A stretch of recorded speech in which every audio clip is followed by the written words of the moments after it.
su ma ko defee dama am benn haut-parleur boo xam ne day filtrer son bi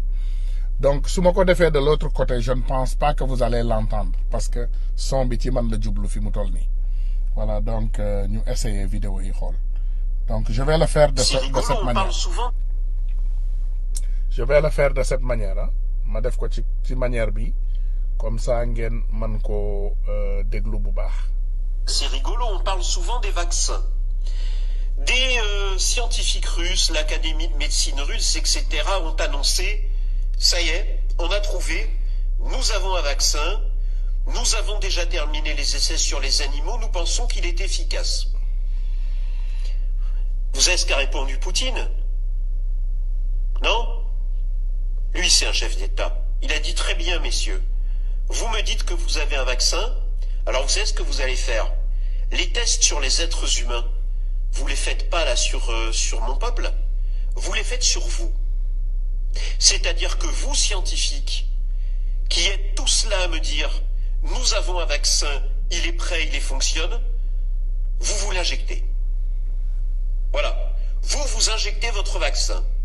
Et puis dans 6 mois, on verra combien d'entre vous commencent à développer ou pas des maladies. Et puis, si ça se passe bien pour vous, eh bien, peut-être qu'à ce moment-là, j'autoriserai des essais sur des volontaires, s'ils le souhaitent. Bien. Dans ce cas-là, j'ai rien à dire. Autant je suis pas du tout d'accord sur les vaccins qui sont imposés,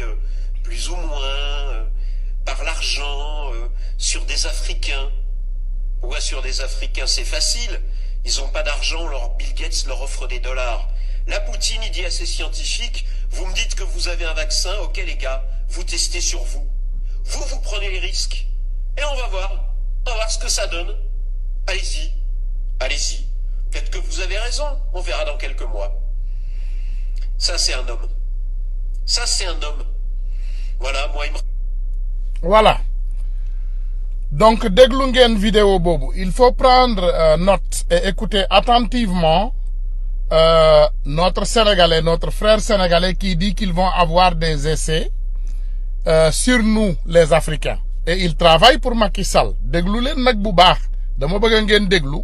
parce que dañ leen bëgg tégal ñetti vidéo yi. Bu ñu paré ci bi dinañ leen indil vidéo Macky Sall. Ngeen déglu li bu baax, hein.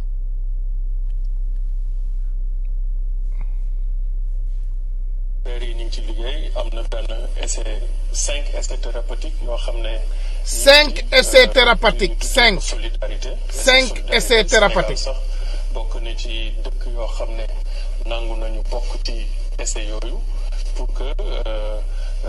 suñu gisee garab bi mën faj feebar bi ni mën ko lawal ci dëkk yi ni mën ko utiliser ba nga xam ne suñ ko defee day respecter règles éthiques yi parce que c'est des essais sur des êtres humains règles éthiques yi yëpp dina ko respecter ba nga xam ne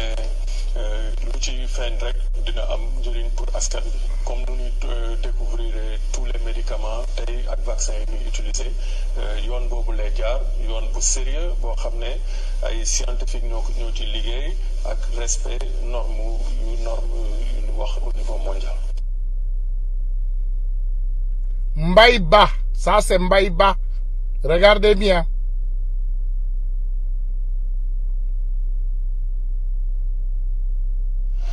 C'est dans un aéroport quasi vide à Lyon, à bord de 7 avions, que 75 personnels humanitaires de 12 nationalités s'apprêtent à embarquer. Ils emmènent avec eux plus de 8 tonnes de matériel médical. Décollage ce vendredi matin, direction Bangui en République centrafricaine. Le premier pont aérien humanitaire européen en direction de l'Afrique. Avec cette cargaison, l'objectif est simple, fournir les personnels soignants en masques, gants et médicaments pour faire face au Covid-19 en République centrafricaine, déjà fragilisée par plusieurs années de conflit. Les infrastructures de santé sont fragiles, d'où l'importance d'être très bien informé sur les manières de se protéger face au Covid-19. C'est l'enjeu clé. Et pour le faire, nous devons faire en sorte que tous ces travailleurs humanitaires soient en capacité de se rendre dans les différentes communautés pour expliquer aux populations quoi faire et comment se protéger. D'autres vols doivent suivre en République centrafricaine, mais aussi au Soudan du Sud et au Burkina Faso, le tout coordonné par les ONG et avec la participation d'une dizaine de pays européens. Une solidarité européenne qui se met en branle après avoir été questionnée au sein même de l'Europe au début de la pandémie, comme le reconnaît lui-même le commissaire européen à la gestion des crises. Nous avons effectivement fait face à quelques problèmes au premier stade de la propagation de la pandémie en Europe, mais ces problèmes avaient plus à voir avec un manque d'équipements de protection plutôt qu'un manque de solidarité. Une fois que la situation relative aux équipements de protection s'est améliorée, la solidarité est revenue. Maintenant, les États membres s'aident les uns les autres avec du matériel médical, des médecins et la prise en charge de patients dans les hôpitaux. Plus de solidarité, mais aussi plus d'obstacles. Les ONG parlent d'un contexte concurrentiel renforcé au niveau mondial. Tout le monde veut les mêmes produits, les vols se font de plus en plus rares et les frontières se ferment ou restent fermées. Autant de défis pour la solidarité européenne. À Lyon, Guillaume Petit pour Euronews. Voilà. Donc, li déglu nañ ko. Ngeen baal ma léegi ñu déglu Macky Sall. On a entendu Madiba qui nous a dit qu'ils sont en solidarité avec le monde et ils vont respecter les lois éthiques. Macky Sall la ñuy wax éthique. C'est la même personne qui signe des décrets sans nos connaissances. Amul éthique. C'est la même personne qui vend tout le littoral du Sénégal, mais il nous parle d'éthique. Nee nañu dañuy essayer vaccin bi, mais ils vont respecter les éthiques. Mais Madiba avait dit, je pense, 5 tests. Et vous avez entendu, vous avez bien entendu. C'était 5. Jusqu'à maintenant, on va écouter le président Macky Sall. Légui dégloul Macky Sall. On va écouter Macky Sall ensemble. Hein? Bonjour à toutes et à tous. Merci Boris pour ton invitation. Ce sommet du Gavi en pleine crise de Covid-19 rappelle l'importance vitale du vaccin. Le Sénégal est satisfait de son partenariat avec le Gavi qui nous a permis de renforcer nos efforts de vaccination et d'obtenir des résultats appréciables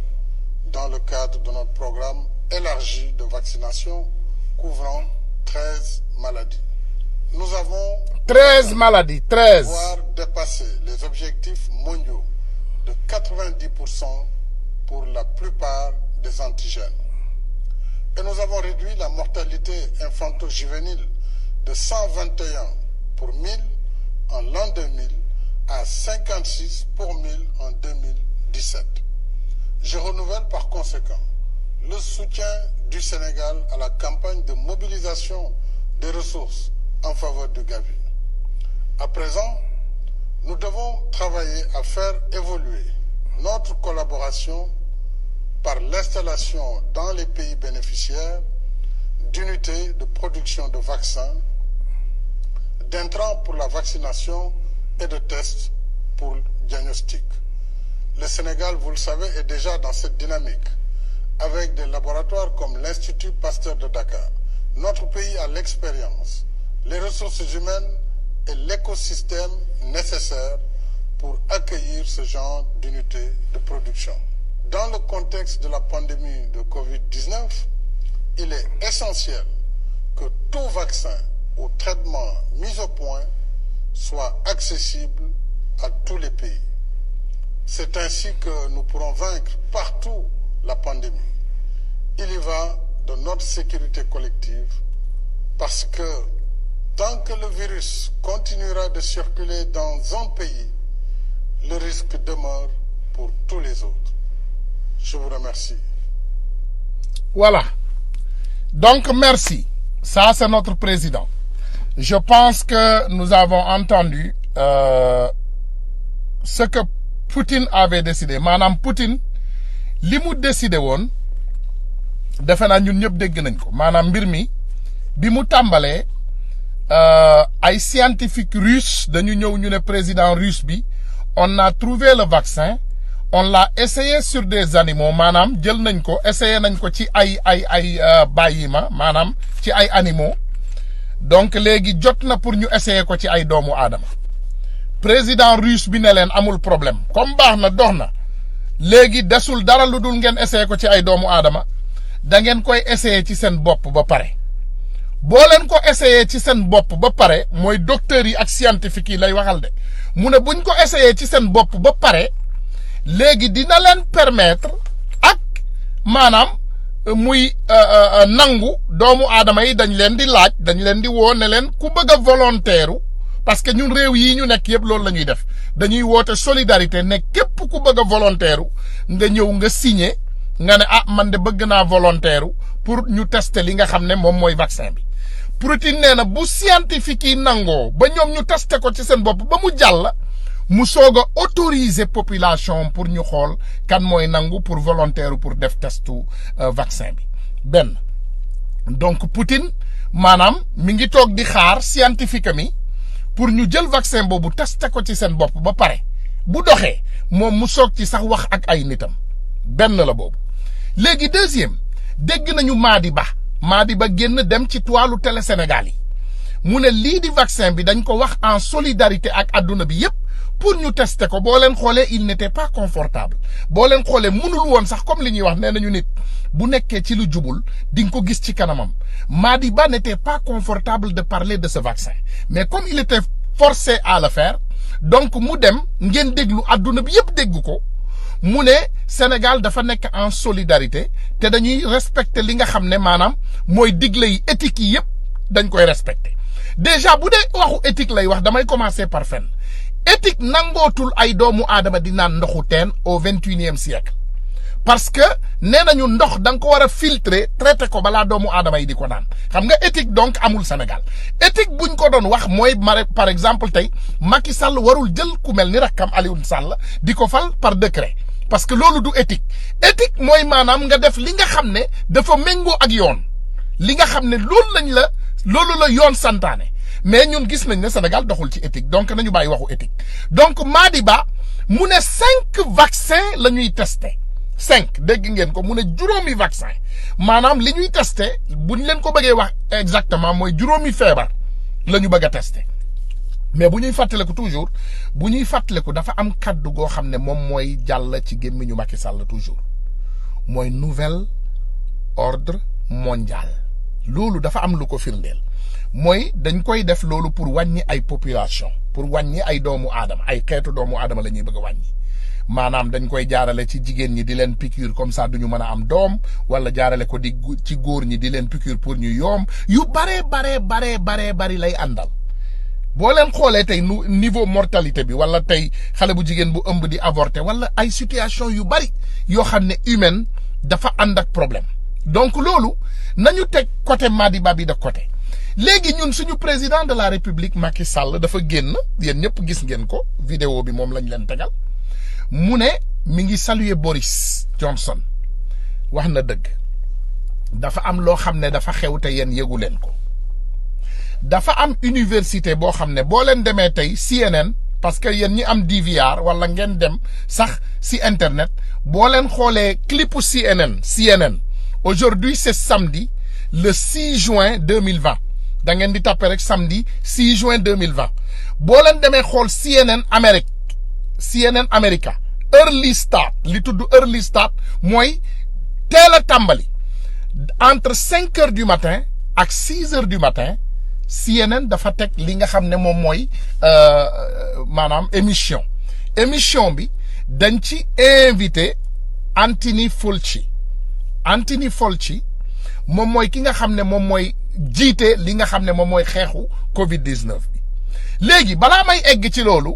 encore ma ñëwaat ci Macky Sall bi mu ne dafa nekk en solidarité ak Boris Johnson dafa ne d'accord nañu pour jël test yooyu tolloog 13 tests xam nga Madiba 5 la waxoon donc boo leen fàttale ko toujours dañ ciy yokk lu bees lu leen jaaxal rek dañ ko ciy yokk léegi mbir mi yegg na 13 maanaam ci benn vaccin bi benn piqûre bi mën nañ cee def fukki mbir ak ñett 13 loolu nag dafa baax ngeen delloo siwaat ci seen xel ma ñëwaat encore ma reculer ci ki nga xam ne moom moo doon Anthony Fauci tey CNN daf ko laaj parce que université Angleterre bi nga xam ne moom moo génnee li nga xam ne moom mooy ay vaccin ba ñu invité fa Macky Sall te li waral invitation wu Macky Sall bu leen fàtte Twitter yéen a ngi fàttale ko am na fan yi passé dañu jëloon Twitter ñu def ci li nga xam ne moom mooy Macky Sall mu ne voilà je suis d'accord pour les tests donc automatiquement président européen yi xam nañu yan réewu Afrique ñoom ñoo dëgërul ñoom ñooy nangu ñaawteef yu mel noonu ci seen kaw population donc loolu moo waral invitation Macky Sall Angleterre parce que Angleterre gis nañ ne Macky Sall nangul na ko France nangu na pour tester lii nga xam ne moom mooy test Covid-19 bi ci population donc comme Angleterre tamit développé nañu vaccin bi ñoom tamit ñu invité ay dëkk yoo xam ne xam nañ ne c'est des traîtres xam nañ ne dinañu jël vaccin yooyu def ko ci seen population buñ leen diggee ay koppar donc léegi ma dellu siwaat encore ci Anthony Fauci mu Amérique donc kooku biñ ko laajee journalistes yi dañ koo laaj tey ci suba j'ai extrait bi mi ngi ak man mais comme anglais la ñu bari ci yéen doo leen ko gis moo tax ma ne leen ngeen dellu ci CNN xool li nga xam ne moom mooy émission CNN bi entre 5 heures ak 6 heures du matin ngeen déglu ko di ngeen fa gis fi ñu doon waxee waxu vaccin yi biñ ko laajee Anthony Fauci dafa leeral mu ne vaccin Covid-19 génnul et ñu ngi ciy travailler bu baax et que dina jël entre 6 mois et 1 an balaa ñuy am vaccin boo xam ne vraiment doomu aadama yi war nañ koo mën a jëfandikoo mu ne benn affaire moo ci am nag mu ne mbir mi dafa cher maanaam pour développer vaccin bi dafa cher parce que bu ñu demee di développer vaccin bi il faut ñu développer lu tolloog téeméeri millions yi doses yi ñuy développer il faut ñu defar lu tolloog 100 millions donc 100 millions doses yooyu li tax ñu koy defar mooy buñ ko testé mu jàll doomu aadama yi am lu doy pour ñu mën leen koo vacciner mais voilà ce que Anthony Fauci a dit mu ne bu fekkee nag dañ ko testé mu échoué 100 000 doses yooyu yëpp dañ koy perte mooy investissement bu diis la Sénégal amul koppar yu toll noonu Institut Pasteur français yee ko moom yéen xam ngeen loolu am nañu ay docteurs yu xarañ torop ci Sénégal mais adduna bi tey boo demee ci internet soxlawuloo pour Tunkara wax la vous pouvez taper sur internet et vous aurez les informations claires que vaccin coronavirus existé wul fenn ci àdduna bi maanaam li existé mooy early développement mooy développement bi teel maanaam yi ñu gën a développé nañu mais testé guñu ko pour ñu mën a wóolu ne lii de am na njariñ ci doomu aadama yi boo leen seetloo nag lu mel ni Donald Trump muy président Amérique moom dafa divorcé organisation mondiale de la santé dafa divorcé ak ñoom parce que Donald Trump fàttaliku leen dara yéen ñu bari ñu ngi wax dafa raciste d'accord mais il est un nationaliste maanaam dafa gëm réewam gëmul keneen ci àdduna bi nag bëggul beneen réew bëggul beneen doomu aadama mais gëm na boppam moom ak réewam te day protéger moom réewam ak ay nitam ñi mu soxla ñi nga xam ne ñoom ñoo ko wër donc du coup bi mu suspecté ne organisation mondiale de la santé dafa nekk ci ay tappale ci lii nga xam ne moom mooy vaccin wu Covid-19 ak feebaru Covid-19 bi ak garab bi ñu bëgg a développer pour enrichir si quelques-uns des sociétés pharmaceutiques automatiquement dafa nangu li nga xam ne moom moo doon investissement wu Amérique mi ngi tolloog 250 milliards par année la Amérique di jël ci xaalisam muy 400 milliards de dollars boo ko xaymaa loolu la Amérique di joxe. Amérique mooy réew bi gën a joxe organisation mondiale de la santé Amérique li muy investir ci organisation mondiale de la santé c'est 400 millions de dollars 400 millions de dollars président Amérique suspendre na relation ak organisation mondiale de la santé parce que nee na ay fraude lañu nee na baaxuñu tekkiwuñu dara ay fenkat lañu ñoom ñoo tax lii di coronavirus propagé ci àdduna bi yépp parce que bi mu soogee tàmbali Chine bu ñu waxoon nit ñi dëgg nit ñi dinañu tëj seeni frontières yépp arrêté feebar bi Chine